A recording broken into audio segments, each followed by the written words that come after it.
పొడుస్తున్న పొత్తు మీద నడుస్తున్న కాలమా పోరు తెలంగాణమా.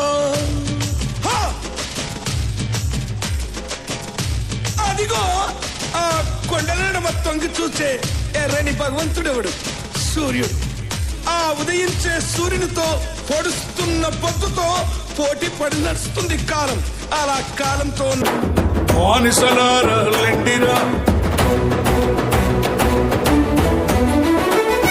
ఓ బానిసలారా, ఓ నా బానిసలారా. పుట్టుకతో ఎవరు బానిసలు కారు. అధికారం, దౌర్జన్యం, అణచివేత, ఆర్థిక దోపిడీ మనిషిని, మానవత్వాన్ని బానిస సంఖ్యలతో బంధించాలి. రండి బానిసలారా.